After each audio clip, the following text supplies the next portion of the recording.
Hello and welcome back to the Masonic Roundtable, a weekly hangout where Masons from around the country get together to talk about Masonic news and opinions in a friendly and social manner. The disclaimer applies: the thoughts and opinions expressed here are solely the opinions of the participants and do not represent any Grand Lodge statements or positions. Please make sure you keep your conversations open for the public and on the level. As a reminder, tonight we're going to try something new. This is our premiere attempt at soliciting questions and comments from you via Twitter Live at Mason Roundtable, and I should have that on my lower third, although it looks horrible for some reason. And that will be our Twitter handle for tonight to take your thoughts, comments, anything around the show. What we'll probably do is have some time reserved at the end, so start asking your questions now, and we'll answer some of those later in the show. But moving on, we're going to talk about some Masonic news this week. I think one thing I wanted to do was give Robert Johnson a chance to talk about his activities at Doric Lodge. So with that, how did everything go on Monday? It was really good. We had a really nice turnout. It was a public event, so they had several people to come out that maybe didn't know much about Freemasonry. So the Worshipful Master, Brother Al Frazier, who was absolutely an amazing host. The whole lodge was great. If you guys ever are in the area, Nashville, Tennessee, Doric Lodge 732. It's right next door to an Army surplus store, so you got good shopping. And then right after that, when that closes on Monday nights, their lodge pretty much opens up. It was a great presentation. We had a lot of good feedback about it. They had past Grand Masters there. It was really nice. It was a really great night. And Brother Brian Kennard, if you guys ever were on the episode where we talked to Brian Kennard about his book, which was called Steinbeck's Citizen Spy, that's the home of his lodge. A lot of good guys there. So if you ever get a chance, check out Doric Lodge 732 down in Nashville, Tennessee. It was amazing. Very cool. And before we get into our main topic tonight, the other thing I wanted to mention to everyone else is, if they had not seen this new YouTube video that's been kind of blowing up the interwebs about the Grand Leveler, and I think I came upon it via the Reddit subreddit, and what do you guys think? Have you guys seen this thing? Several times. I just can't stop watching it. I just can't. Let me tell you. I mean, it's a really neat approach to getting the word out about Freemasonry. It's just something that I certainly haven't seen before, and I think it targets people in ways that the normal buddy system of hey, you're a Mason, tell me more about it, may not actually reach those people. I became aware of Apathy, which is the artist that put out that video, ironically through Vine. So I heard it through the grapevine. So I had him as a contact on Vine, and he had liked some of the Masonic stuff that I had put up. And for me, that was a quick fad. I got into Vine and got quickly out, but I continued to follow what he does. So it was cool to see this. I have to listen to it several times just to really get the gist of everything that's said. Being the oldest of the group, this hip-hoppity thing you speak of might be a little challenging for me to completely follow. No, I think it's really awesome. It's a great idea because he's taken a unique style that the fraternity, and that's always been the big challenge, right? Is how do you change with the times but still keep the origins and the respect of the fraternity without losing any of the content. And so he did a really good job of kind of blending the modern culture and the ancient culture and giving it the respect it deserves. And of course, there's a lot of the hip-hop style, and I really think my biggest takeaway from it is it's good to see hip-hop treat Masonry the way it should be instead of this big conspiracy theory about Jay-Z and Rihanna and everybody else. That no, that's fake, that's assumptions, and that we have now a brother who's in that culture, who gets it, who can hold his own and actually give it the attention it deserves. And so yeah, like if one guy comes to the lodge door because he wants to know more because he likes what he sees instead of the conspiracy that's out there, that's great. Well, it's way better than the one video I've seen where the dude actually puts an apron on his face, like it's like some kind of gang bandana. You're like, dude, do you know where aprons get worn? I mean, cool. So I'm not gonna do that. So, Wow.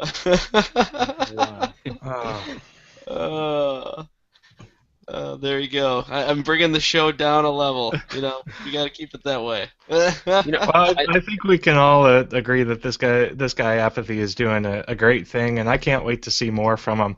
I really hope that the Grand Leveler is just the first in a series of Masonic-oriented videos from. Yeah, he should do a whole album. I think, man, there's at least 5 white guys here that would buy that album. I mean, but honestly, it's like it's really cool that he's creating a niche for himself that I haven't seen anywhere else. So it would be cool if he did a whole album. I don't know if anybody noticed, but John accepted me as a white man. That's not what I mean. I worked so hard for so many years. I made it. This is going downhill way fast. So we're talking about recruitment today, aren't we? Yeah, that's a good segue there, Richard. Richard. Topic. Quickly. So recruitment. What is this recruitment thing? We have the fraternity. Probably most of you know that we can't ask you to join, and that's been one of the biggest misperceptions over time is, how do I become a member? I haven't been asked yet, and I literally know people as of a couple months ago that have come up and said, no one's asked me yet. I wanted to join, but no one's asked me. And so once we get past that misperception, we can move on and start that conversation. But in the era now where we have such a decline in membership, it's not the good old days of the 50s and the 60s, right? That's been on a constant decline, almost a solid slope. How do we now get the exposure out there while not actively, shoving petitions in people's hands and asking men to join? Well, the first thing we need to do is to raise awareness. I think that advertising is really not that bad of a thing whatsoever, because people will walk by a lodge, but if they don't know anything about it, how many of those people are actually going to knock on the door? And of course, 99 times out of 100, it's not time for their stated communication and nobody's home. So the best thing that I think we can do without actually going into overtly recruiting people and saying, hey, you should join Masonry, is to just start showcasing the good that we do in more public fora. We're talking about charity work, things like the Grand Leveler, just getting, stripping away the misperceptions and misconceptions about the fraternity and saying, hey, this is a really great thing that we've all done. We think you'd get a lot out of it. You should come find out more. Well, it's kind of funny. Like out by my lodge, right, we do a waffle breakfast every year for scholarships. And one year I went down and it goes along with a community festival that we have going on down there. And I walked down there and one of the vendors says, hey, so what's going on upstairs? And I said, well, it's a waffle breakfast. It's for scholarships.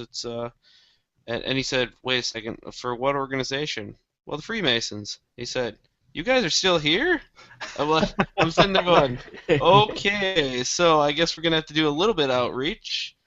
I mean, it was just shocking. The guy, he was like, I've been coming to this thing for 25 years, and I didn't even know you guys are still around. We are running into a public awareness problem. Not just, it's not really a recruitment problem. It's just people don't even know we exist. So, for those who just joined us, If you want to send questions and comments, you can send it to the Twitter tag, the Twitter handle below at Mason Roundtable, and let us know what you think about the topic tonight about recruitment. So the real question is, why can't we recruit? Why can't we ask someone to join? You know, in my experience, I think asking somebody to join takes away from something that Masons forever have always done, which is on their own go into the lodge. And for a lot of the older generation views kind of that as the gatekeeper. It's the one action that they have to do by themselves. And if they find us, that's great. And the declining numbers, you know, we've heard so many reports people we're never going to hit those World War II numbers again. It was a fluke. It's starting to be a much more quality over quantity type of attitude. The new Grand Master of the state of Illinois, Barry D. Weir, is huge on the quality over quantity. We've also had programs here in Illinois where we have a thing called take one to get one. You take a petition home every meeting and try to give it to a guy who you find, you know, in your day-to-day interaction with him, who'd make a good Mason. But that program may or may not have agreed with some people because of, like I said, that gatekeeper type activity where it's you have to find the lodge, you have to contact, you take all those first steps like everybody else did. And that's been kind of my experience with that. You know, here in Florida, until recently, it used to be the only way for someone to join was for them to come to the door and knock. And that was the only way. But I think around the years that I joined, close to 2009, around that time, there was an amendment to the Masonic Digest in which the rules were a little bit relaxed. And I'll find the wording and I'll share it with the brothers on our Facebook page later on. But it said, if you know of a man who has the characteristics of a Mason, you know, someone who you think would be a good fit for a Mason, it is okay for you to ask them if they had considered joining Freemasonry. You don't tell them you need to join or you should join, but it was okay or relaxed enough for you to ask them, have you ever considered becoming a Mason? And you could proceed to explain a little bit more about what it was and answer their questions. And another clause within that amendment was that you could only bring it up one more time, and that was it. So there was that loophole, just not loophole, but that rule, just to help brothers know, okay, don't go out there and try to pester people to join just because you think they could be good Masons. They might have some reasons not to ever do it for whatever reason. But I thought it was good because at least we have something. Now, ideally, we could put some words together of specific things that we can tell another man if we consider that they could be good candidates and not leave it up to people to make it up. Sure. I think it's one thing to tell somebody about Freemasonry and say, oh yeah, I'm doing this and this and this, and this is what the organization's about. I think it's a whole different thing completely to say, and by the way, you really need to do this, now. Well, in Minnesota, just to pull out the code, because I'm one of those guys that is obsessed with the code, and we're told that proper solicitation shall consist of the following: a man of sterling qualities may be approached and informed, but only once. He must be left to make his own decision. He should not be badgered. And I think that makes a lot of sense as a policy. The idea that you can inform someone about the ideas of Masonry, but do not badger, because the thing is, really, when you think about it, the quality, it's this whole quality versus quantity idea. Well, if a guy isn't really that interested in Freemasonry, throwing a petition at him, having him sign the petition, bring it back, with his money. And I've seen guys will actually pay the other guy's petition fee, and you're sitting there going, well, the Right. guy, obviously he's just somewhat interested. He's not totally on board. And those guys usually NPD anyway because it's like, well, I didn't really find what I was looking for. It's like, well, it's because he wasn't really looking for it anyway. So, I just don't understand the whole this whole trying to get back to the 50s. Just don't get it. Yeah. Now I'll have to go back and look at the Virginia Code, but I don't think we even have that option to go off and have even the clause to only ask him one more time. However, I will say that back at Grand Lodge last year, our outgoing Grand Master made a comment that really changed my mind because I really respected the we don't go to you, you come to us approach. Right. And in his outgoing speech and his kind of like State of the Union, the end of the year thing, he basically said, and on recruitment, if you know a guy who meets these qualifications, say, hey, how come you haven't joined Masonry yet? You can say that, and to hear it come right out of the Grand Master's mouth, okay, maybe I should pay attention and really reconsider my stance on that. And he then caveated with the same thing. He says, don't badger the guy. If he doesn't seem interested, let it go. But definitely, if you know the qualifications are there, you can start the conversation, I guess, without explicitly, dragging him, kicking and screaming to the door. Right.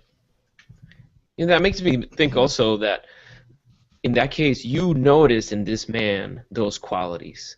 So you see these things, and that's the focus, that you're bringing this man that's of great quality, that still has a lot to gain from the fraternity, but that's very different than just opening the doors and trying to just boost numbers.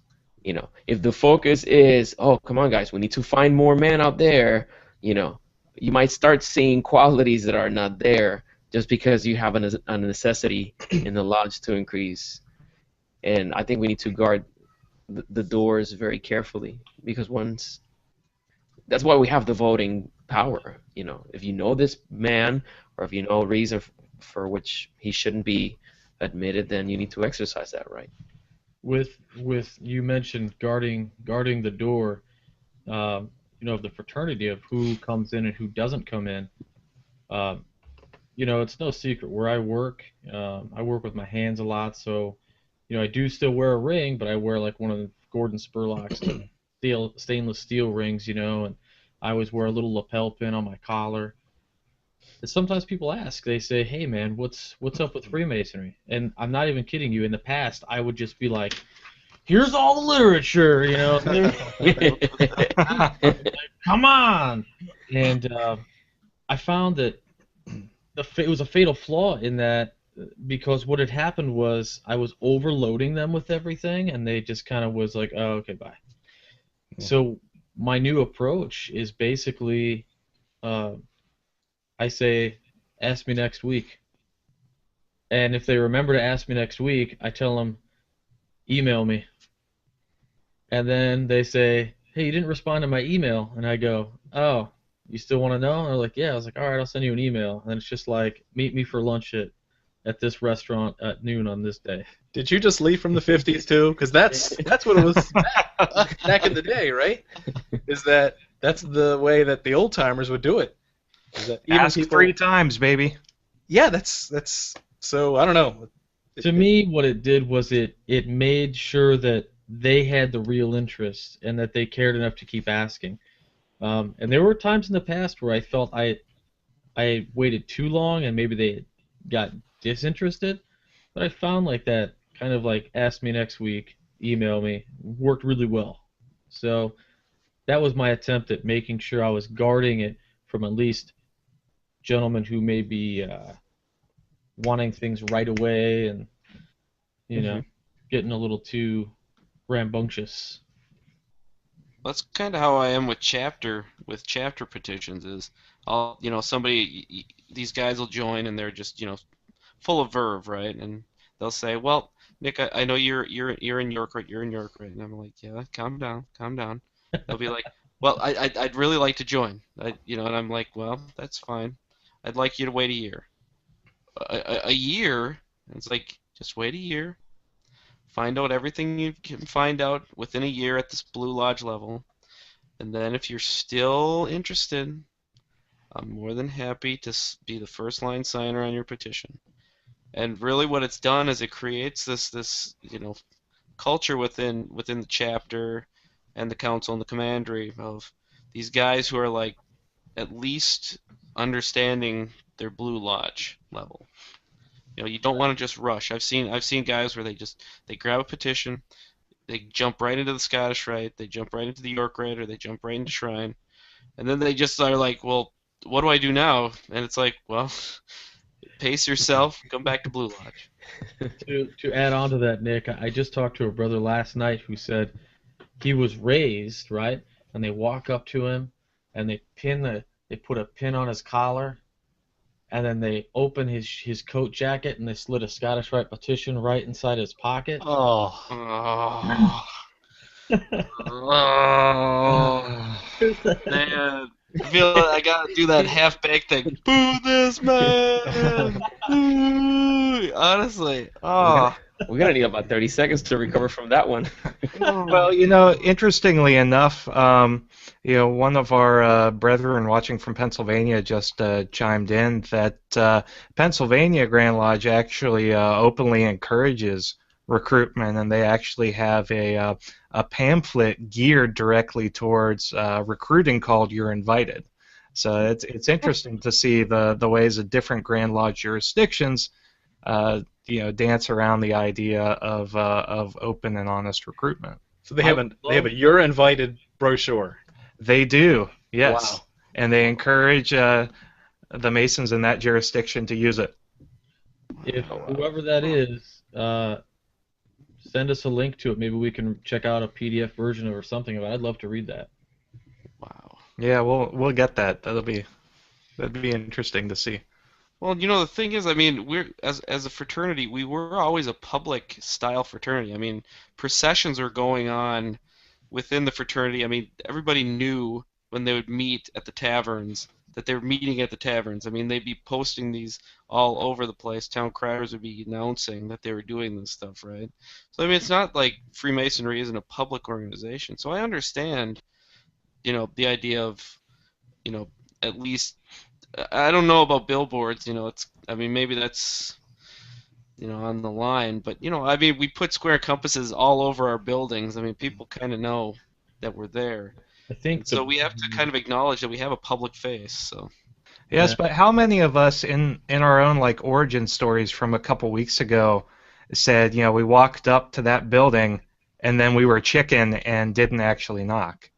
There's a certain unapproachableness about just a stone cold building. That was like a personal attack right there. Wow, I know. Well, I mean, when you see the upside down triangle or a pentagram, I mean, what are you supposed to do? And I know it was just OES. in my case, I'm going to use the excuse that I didn't knock because I knew I was moving. I knew I was moving out of Orange, California, back up to Illinois. So that's my excuse. But... Well, and again, that wasn't a personal attack against you, Robert. Oh, you sure? No, it was on Nick. It was More on or Nick. less. Let's clarify. I think he called himself a big fat chicken. That's what it was. Yeah, exactly. Hey, listen. I don't want to be the instigator. I was messing with you guys. I know we all love each other. I wanted to. Do we have time for the commercial? I say do it. That'd be great. And that was- As you're getting that ready, though, just to remind people, if they wanted to send some questions in, they can send it to @Mason Roundtable, and we can just discuss some of those here in the tail end of the show. So that now's your chance to chime in, talk about recruitment or any other Q&A that you want to ask us, and then we'll pass it off to Juan to fill the time with an awesome commercial he's found. Also, we should use a hashtag. What do you The think? hashtag is episode 7. Episode 7. Excellent. So all kinds of Star Wars stuff is gonna come up. Awesome. Oh. It's a difference. There's a difference. It's episode numeral 7, not episode VII. Will Mara Jade be in the next one? Will she be in the next one? You're such a nerd. Wow. Oh We'll my talk God. about women and Freemasonry at another show. There's my little Star Wars book up there, Yoda. Oh, Right next to Shakespeare, by the way. It's kind of ironic. Hold on, is that the hat you wore when you were sitting in the east over your right shoulder? Where's my right shoulder? No, not that. That is. Don't lie. That's for another episode. All right, well, what have you got? Let's quickly divert attention away from me. all right. Are you ready? Okay, I want to play this is a radio commercial that a lodge put on their local radio station to promote an event that was going to be open for the public. And this was open to anybody who was interested in Freemasonry or interested in the things that they did in the community. So let me play this, and it is this dated back in March. Palm Springs Masons. So what are those Freemasons up to anyway? You're invited to meet the Palm Springs Masons at a free Masonic Info Night this Friday. You'll see a slideshow and hear a short presentation on who the Masons are. No hype, no sensationalism, and no, they won't try to recruit you. The Masons are all about friendship and making good men better. Come see for yourself at Masonic Info Night. It's free and open to everybody. This Friday at 6:30 p.m. at the Palm Springs Masonic Center, 450 South Avenida Caballeros, just off Ramon. PalmSpringsMasons.org. You may see the San Jacinto Mountains every day. Wow, that's pretty neat. Sorry, I stopped that. Now, wouldn't it be funny? I don't know. We're going to check the recording later that nobody heard it. Only the 5 of us. If that's the case, I'm going to tweet a link to it so that you can listen to it. And you can listen to it while you watch us bow our heads in the video. Wow, that's really cool. Hey, so what do you guys think about this kind of advertisement, like TV ads? I know Maryland recently, like in the fall, they did a huge statewide campaign where they did not only TV advertisements on all the space between the commercials, they also had a statewide open house. On this one day, every lodge in the entire state had their doors open. What do you think of that approach? I think that visual aids, a TV commercial or something, as long as it's left to pull at somebody, you know what I mean? I think as long as it's done tastefully and not, overly hyped, I think that's probably fine. I mean, I did a few, YouTube videos and stuff to promote fraternity a couple of years ago, and the response has been really good with those. Billboards, I think, is kind of cheap or whatever, and then you were talking about the open lodge for everybody. If you can get your state to all come together like that, more power to you. I personally like the idea of an open house. And if you're going to have an open house, find whatever means possible to let people know about it. How effective it might have been, I don't know. From a marketing perspective, I doubt that there's a radio station that's local that targets close enough to the demographic that you want to bring into the lodge. And what you could be doing is flooding the lodge with a lot of curious people that they're just not, worthy and well qualified.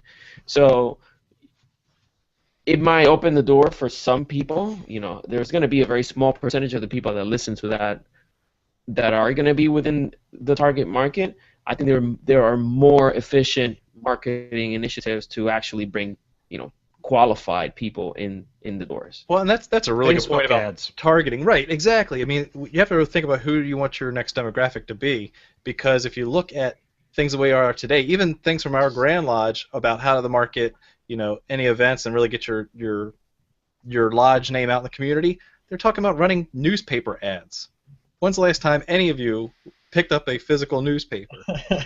Here's what you need to do. You need to put up, when people go on their iPads, go to the USA Today app, when they click on lifestyle, the pop-up, since it's a free thing, the pop-up needs to be find your local lodge. Yes.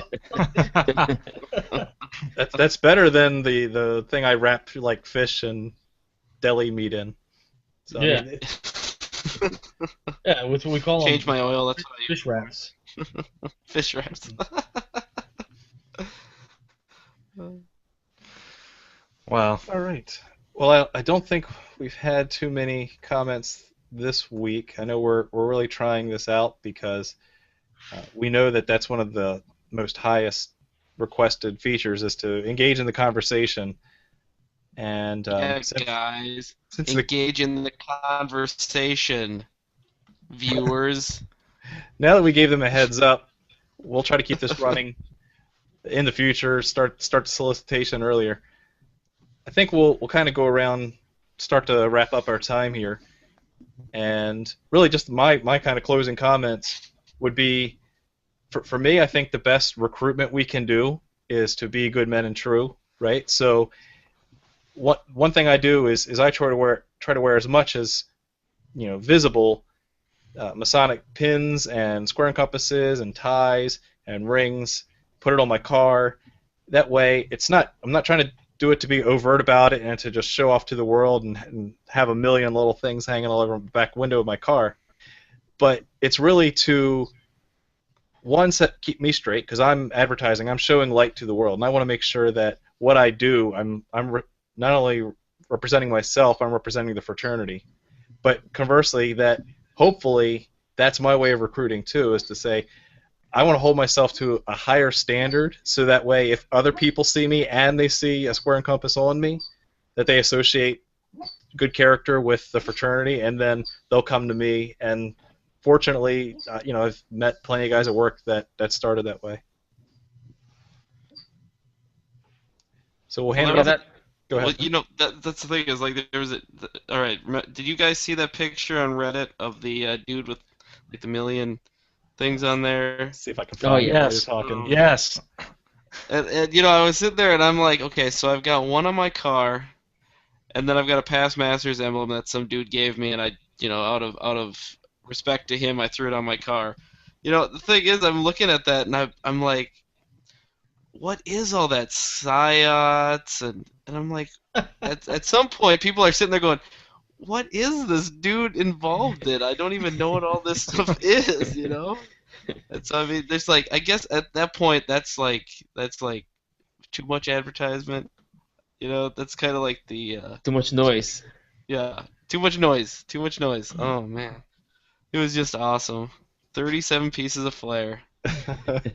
Love it. It's like that, what is it, Office Space? At the restaurant, they have to 20 flair. We're going to go out with... Do you really want to do the minimum recommended amount of flair? Yeah. All right, Robert, I'll hand it off to you to start closing. Sure. I want to echo your sentiments about showing light and making sure, because when you wear all that stuff, it does in fact keep you from acting a fool in public and all that. So absolutely agree with that. Though I will say one thing on that. I do know a Mason who says he specifically does not put a square and compass on his car because he knows he drives like a jerk and he doesn't want anybody to know he's a Mason. Oh, that's good. So yeah, definitely on the edge of recruitment. If you're a Mason, the other thing is on the East Coast there was a state that passed an ordinance to the brethren that they have a social media guidelines for all their Masons. So if you don't know what it is, basically it just said you wouldn't act that way in public. Don't act that way on say Facebook. If you have it on Facebook that you're a Mason, or pictures of you in your apron, or you got pins on, or a tie, or whatever it is, it's your duty not to be this guy who's posting pictures of, inappropriate things, or things that might be considered inappropriate anyway. Or if you do, make sure that you have your Facebook privacy settings set as such. So that's kind of my thought on that. In closing, I want to just thank Doric Lodge 732 for the hospitality that they showed. That was an open event. It was really fun. As far as recruitment, kind of going into that open event, festive boards. If you're a lodge and you do a festive board or a St. John's Day festive board, sometimes those are always open. I went to one in Flint, Michigan. We got a really good response there. Anyway, also support your Grand Lodge charities. Scottish Rite, Valley Chicago Dyslexia Walk is coming up. I posted a video about it. The dates are going to be March, April, May 31st. It's a Saturday, I believe. So check that out. And thanks for watching and supporting this endeavor that these guys have put together. Thanks to John and Jason, as always. Thanks, and good job again with the podcast. Thank you. Okay, Nick. All right, Nick Johnson, past master of some lodge somewhere. MillennialFreemason.com. This weekend I'll be inducted, whatever they call it, into the York Rite Sovereign College. So I will have a blog post about that. I promise. Can't wait. You know, that's the thing. I'm just gonna keep you guys on edge, so that the day that an actual blog post shows up, you'll sit there and say, "Oh my God, this is amazing." And in Masonic news this week, Nick Johnson finally updated his blog.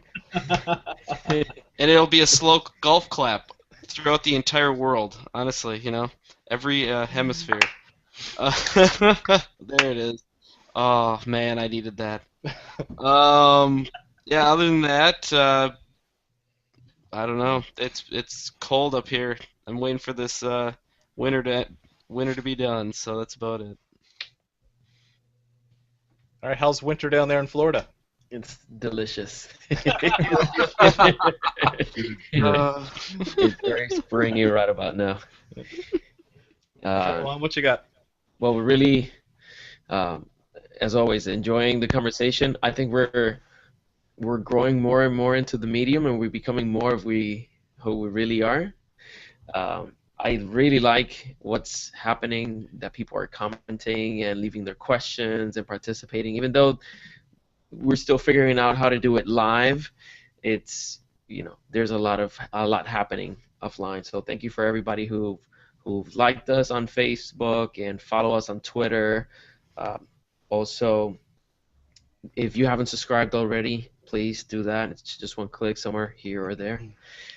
And for me, again, my name is Juan Sepulveda, and I'm the host of the Winding Stairs podcast. You can find it at www.thewindingstairs.com, and I'm also the artist behind freemasonryart.com. And thank you again for everything you do for the fraternity and for keeping us around. Thank you, Juan. My pleasure. Jason. All right, thanks, John. My name is Jason Richards, senior deacon, of Acacia Lodge number 16. I have neither a blog, nor an art website, nor a podcast. But you can find me right here every Tuesday night hanging out with these fine gentlemen. A final closing note on recruitment. If you know a man who you think would be a fantastic brother, I don't think there's anything wrong with telling them, hey, I think you'd get a lot out of this, and I think you'd have a lot to put into it. Don't badger them. But I really don't see why we can't, plant the seed. Because I don't think, one little conversation is going to take away from the candidate's experience of actually having to seek it for himself. Because, for all of us, I think there was someone there who planted that little seed, whether it's just someone talking about Masonry or a website somewhere, that gave us the curiosity that we needed to actually go and figure out what this fraternity is all about. So with that, I will pass the hat back to you, John. Excellent, thanks. As for me, back to recruitment, be the man that brings the other men into the fraternity. As far as your character, and just be the ideal, so that way people come on their own instead of needing to be solicited. As for other closing things, support your Masonic charities. Thank you very much for the likes, links, and comments. and we'll continue with Twitter next week. So as we'll kind of prime the pump a little bit to give you some things to think about and add some comments and questions before and during the show next week. Thank you for joining us, and keep searching for more light. Can't, let me tell you. I mean, it's a really neat approach to getting the word out about Freemasonry. It's just something that I certainly haven't seen before, and I think it targets people in ways that the normal buddy system of hey, you're a Mason, tell me more about it, may not actually reach those people. I became aware of Apathy, which is the artist that put out that video, ironically through Vine. So I heard it through the grapevine. So I had him as a contact on Vine, and he had liked some of the Masonic stuff that I had put up, and for me that was a quick fad. I got into Vine and got quickly out, but I continued to follow what he does. So it was cool to see this. I have to listen to it several times just to really get the gist of everything that's said. Being the oldest of the group, this hip-hoppity thing you speak of might be a little challenging for me to completely follow. No, I think it's really awesome. It's a great idea because he's taken a unique style that the fraternity, and that's always been the big challenge, right? Is how do you change with the times but still keep the origins and the respect of the fraternity without losing any of the content. And so he did a really good job of kind of blending the modern culture and the ancient culture and giving it the respect it deserves. And of course, there's a lot of the hip hop style, and I really think my biggest takeaway from it is it's good to see hip hop treat Masonry the way it should be instead of this big conspiracy theory about Jay-Z and Rihanna and everybody else that's fake, that's assumptions, and that we have now a brother who's in that culture, who gets it, who can hold his own and actually give it the attention it deserves. And so like if one guy comes to the lodge door because he wants to know more because he likes what he sees instead of the conspiracy that's out there, that's great. Well, it's way better than the one video I've seen where the dude actually puts an apron on his face, like it's like some kind of gang bandana. You're like, dude, you know where aprons get worn? So I'm not gonna do that. So. Wow.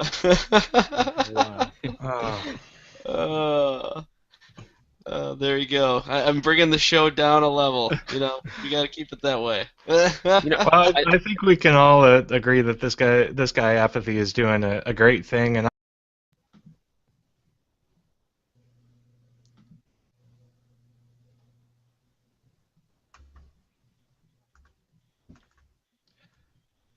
Hello and welcome back to the Masonic Roundtable, a weekly hangout where Masons from around the country get together to talk about Masonic news and opinions in a friendly and social manner. The disclaimer applies. The thoughts and opinions expressed here are solely the opinions of the participants and do not represent any Grand Lodge statements or positions. Please make sure you keep your conversations open for the public and on the level. As a reminder, tonight we're going to try something new. This is our premiere attempt at soliciting questions and comments from you via Twitter live at Mason Roundtable. And I should have that on my lower third, although it looks horrible for some reason.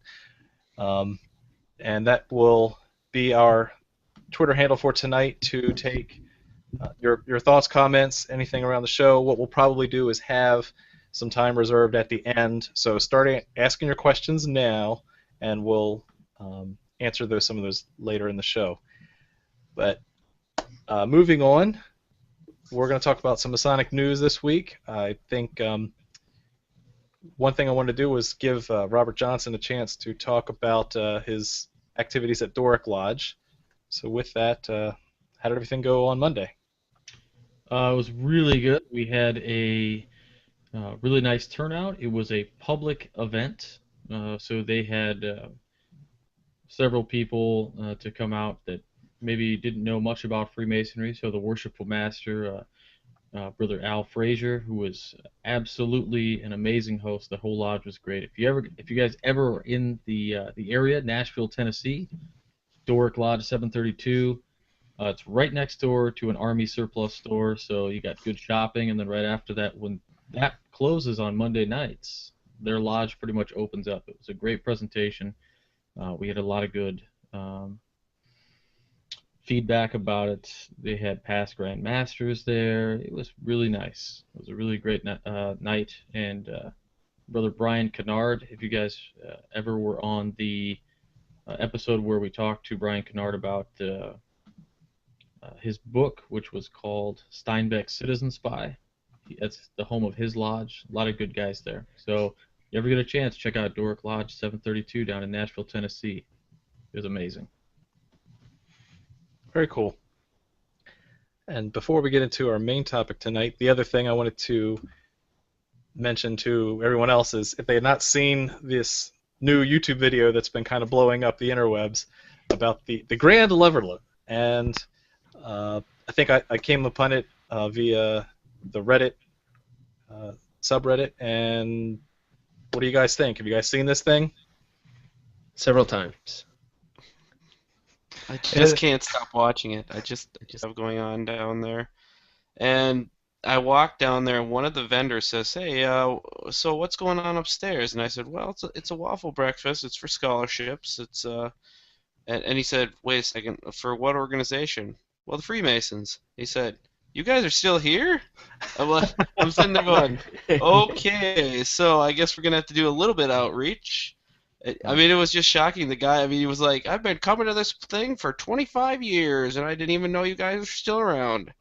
Like, I mean, we are running into a public awareness problem. Not just, I mean, it's not really a recruitment problem. It's just people don't even know we exist. So, for those who just joined us, if you want to send questions and comments, you can send it to the Twitter tag, the Twitter handle below at Mason Roundtable, and let us know what you think about the topic tonight about recruitment. So the real question is, why can't we recruit? Why can't we ask someone to join? You know, in my experience, I think asking somebody to join takes away from something that Masons forever have always done, which is on their own go into the lodge. And for a lot of the older generation views kind of that as the gatekeeper. It's the one action that they have to do by themselves. And if they find us, that's great. And the declining numbers, you know, we've heard so many reports people were never going to hit those World War II numbers again. It was a fluke. It's starting to be a much more quality over quantity type of attitude. The new Grand Master of the state of Illinois, Barry D. Weir, is huge on the quality over quantity. We've also had programs here in Illinois where we have a thing called take one to get one. You take a petition home every meeting and try to give it to a guy who you find, you know, in your day-to-day interaction with him, who'd make a good Mason. But that program may or may not have agreed with some people because of, like I said, that gatekeeper type activity where it's you have to find the lodge, you have to contact, you take all those first steps like everybody else did. And that's been kind of my experience with that.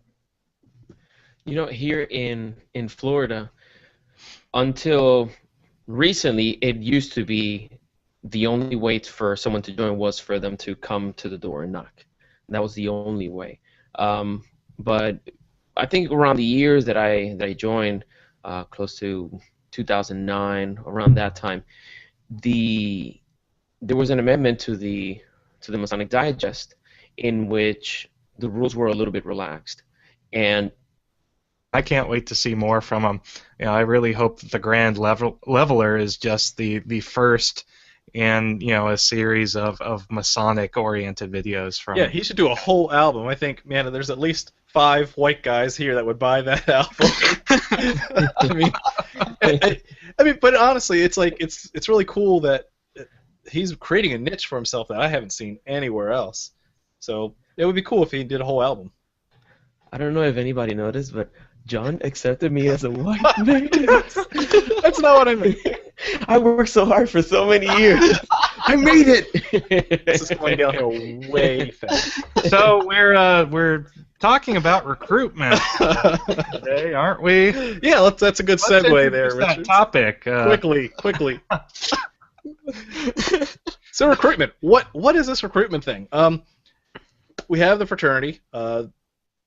Probably most of you know that we can't ask you to join, and that's been one of the biggest misperceptions over time is, how do I become a member? I haven't been asked yet, and I literally know people as of a couple months ago that have come up and said, no one's asked me yet. I wanted to join, but no one's asked me. And so once we get past that misperception, we can move on and start that conversation. But in the era now where we have such a decline in membership, it's not the good old days of the 50s and the 60s, right?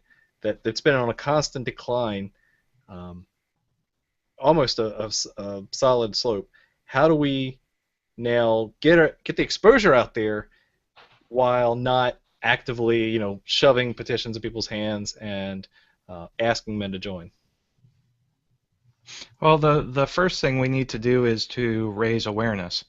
I think that advertising is really not that bad of a thing whatsoever, because people will walk by a lodge, but if they don't know anything about it, how many of those people are actually going to knock on the door? And of course, 99 times out of 100, it's not time for their stated communication and nobody's home.